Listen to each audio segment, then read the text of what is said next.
بسم الله الرحمن الرحيم maanta waxaynu isugu nimid inaan warbixin kooban idinka siiyo hawl anagoo ah dhowr wasiir aan u tagnay wadanka Kenya. waftigu wuxuu ka koobnaa wasiirka arrimaha dibadda iyo iskaashiga caalamiga Dr. Saad Ali Shiro, waftiga hogaaminayay Maxamed Ibrahim Aadan Qabiyo Tire, wasiirka qorsheynta qaranka iyo horumarinta, aniga Axmed Xaashi Cabdi, wasiirka xigeenka madaxtooyada ah, agaasimaha guud maaliyadda. waxaanu ku maqnayn safar qaatay 2 cisho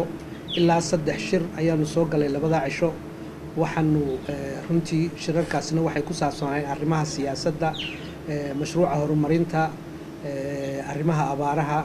nabadgelyada, intaasoo dhanba way ka koobnaayeen. doorashooyinka runtii oo ugu muhiimsanaa iyagu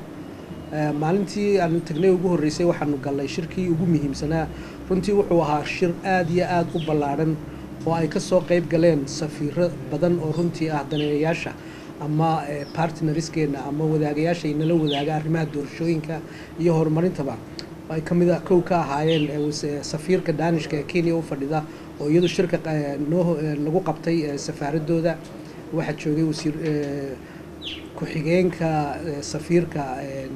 Mareykanka ee u fadhiya Soomaaliya Somaliland, safiirka Finland, safiirka Faransiiska, ku-xigeenka safiirka Faransiiska, safiirka Jarmalka, safiiradda Jarmalka gabadh bay ahayd runtii, safiirka Netherlands ama wadanka Holland, wadanka EU-gana wadamada EU-gana waxaa ka socday wakiil UN-ta, wakiil baa ka socday. waxaa kaloo USAID-kana wakiil baa ka socday. marka runtii muhiimadda uu shirku lahaa waxaad ka garanaysaa ka soo qaybgalayaasha intaa leeg oo ilaa 10 xubnood ahaa. waftigayga markaa shirka waxaanu ka wada hadalay ugu horeeyay qodobkaanu ka wada hadalay wuxuu arrimaha doorashooyinka.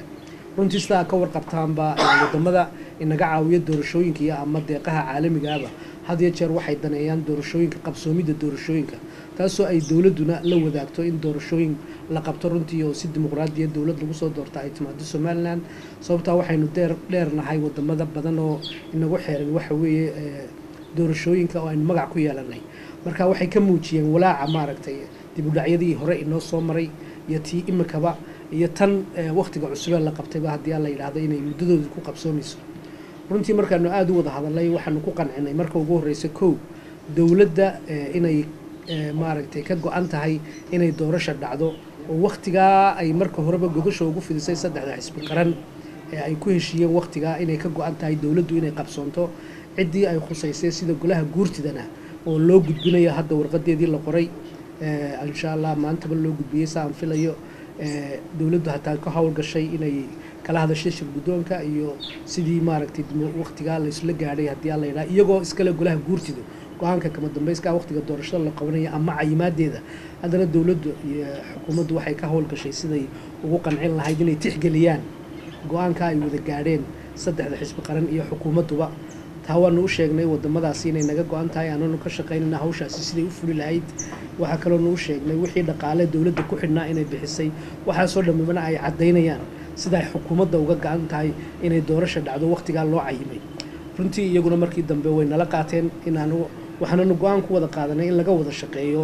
muddadaa la qabtay sidii ay doorashadu uga dhici lahayd Somaliland. haddaba si ay taasi u suurto gasho waxaanu isla qaadanay in la sameeyo forum ama gole wada shaqayneed oo ka kooban deeq-bixiyayaashii ama daneynayaashii dimuqraadiyadda, xukuumaddii, 3 xisbi qaran, NEC oo ah doorashooyinka qaabilsan iyo baarlamaankuba ay ku jiraan. halkaa laga wada shaqeeyo markaa meel looga soo wada jeedso qabsoomidda doorashada muddadaa la qabtay. runtii waanu ku heshiinay, waana tallaabo xagga horumarka loo qaaday. waxay soo celisay kalsoonidii loo qabay xukuumadda jamhuuriyadda Somaliland iyo qabsoomidii doorashooyinka ayay runtii ku tusaysaa taasi inay soo celisay maadaama wada shaqayntii dardargelinteedaasi ay qabsoontay. shirka ugu horeeyana waxaa lagu qaban doonaa Somaliland insha Allah horaanta bisha March. marka arrimaha doorashooyinka halkaas ayaanu ku soo gabagabownay. waxaan kaloo ka wada hadalnay arrimaha siyaasadda, waxa Somaliland ku xeeran, Soomaaliya dawladda cusub ee ka dhalatay iyo sidii wada hadaladii Somaliland iyo Soomaaliya ay lahaayeen ay u sii socon lahaayeen oo ay u noqdaan kuwo midho dhala oo runtii labada wadanba ay daacadnimo la yimaadaan in wada hadaladaasi ay noqdaan qaar midho dhala. runtii arrintaana si fiican baanu uga wada hadalay waana isla qaadanay xaggooda inay ka dadaalayaan insha Allah haddii la yiraahdo. waxaa kaloo aanu runtii iyadana ka wada hadalnay arrimaha abaaraha waanu uga warranay xaaladda ay baaxadda le maaragtay baahsan abaaraha waddanka ka dhacay halka ay marayaan inay u baahan yihiin gurmad taasna way nala qaateen horena waxay u ballan qaadeen inay bixiyaan ilaa 730 milyan oo dollar oo ay hay-adaha badankooda UN-ta soo marinayaan sida maaragtay WFP iyo WHO hay-adaha maaragtay OCHA hay-adaha had iyo jeer ka shaqeeyo waxyaabaha humanitarianka inay soo marinayaan taasna ay WFP doo kaleba hore waxay nooga soo gaadheen iminkana aanu filayno waxyaabo hor leh inay naga soo gaadhaan haddii alla yidhaahdo qodobada kaleenu ka wada hadleen runtii ama warbixin ka siinay waxaa ka mid ahaa bayskan iminka aada loo hadal hayay maalmahan ugu dambeeyey Somaliland taana warbixin baanu ka siinay runtii sida ay u dhaceen iyo howluhu halka ay marayaan taasna way faham bay ka qaateen runtii guud ahaan waa arrin Somaliland u taala waa arrin go-aankeeda aynu inagu lahayn waxaynu information ahaan ama warbixin ahaan baanu taa u siinay oo ay naga qaateen qodobka ugu dambeeya aanu ka wada hadalnayna wuxuu ahaa mashruucii horumarinta ama SDF-ta sanduuqa horumarinta Somaliland runtii sidaad ka warqabtaan qaybtii hore SDF-tu sanadkan ayay soo gabagaboobaysaa marka waxyaabahaanu ka wada hadalnay waxaa ka mid ahaa marka sidii loo dardargelin lahaa ee mashaariicda hadhsan intaan sanadkan dhammaadkiisa haddii alla yidhaahdo laga wada shaqeeyo marka waxaanu ka wada hadalnay mashaariic imika u baahan ilaa 12 milyan oo wasaaradaha iyo hay-adihii ay khusaynaysay u baahan yihiin dokumentiyadii inay soo gudbiyaan kuwii hore socday la dardargeliyo waxa hadhay ee maaragtay qandaraas lagu bixinayo sida ugu dhaqsaha badan loo bixiyo laguna talagalo lacagtii loo qoondeeyay ahayd 61 milyan ahayd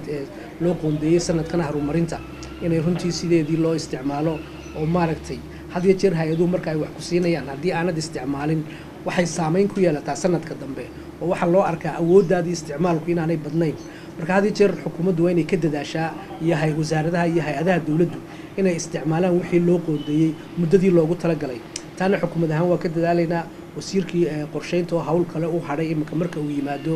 hawsha in dardargelinteeda in la dardargeliyo ciddii wasaaradaha la ku taagnaayeen ama mashaariicdii taagnaa in si dhaqsa looga howlgalo haddii la yidhaha si ay dhammaadka sanadkan mashaariicdii u wada dhammaadaan baanu ka wada hadalnay marka runtii jawi aada u wanaagsan buu ahaa waxa weeyaan saddexda meetingba markaa aanu galay midna wuxuu u gaar ahaa safaaradda Mareykanka kan kalena wuxuu u gaar ahaa mashruuca horumarinta kaa kale weynina sidaan u sheegay ilaa 10ka mas-uul baa ka soo qayb galay u badan safiirada iyo madaxda hay-adaha European Unionka iyo UN-ta markaa runtii guul bay ahayd u soo hayatay jamhuuriyadda Soomaaliland dad xagga siyaasadda ka eegto dad xagga horumarinta dhaqaalaha ka eegto iyo haddii aad ka eegto kalsoonida xukuumadda lagu qabo wada shaqaynta mustaqbalka haddii noqoto dimuqraadiyad iyo doorashooyinka inagu soo socda iyo haddii ay noqoto dhinaca horumarintaba marka shirkaygii runtii sidaas uu ku soo gabagaboobay oo ku soo dhamaaday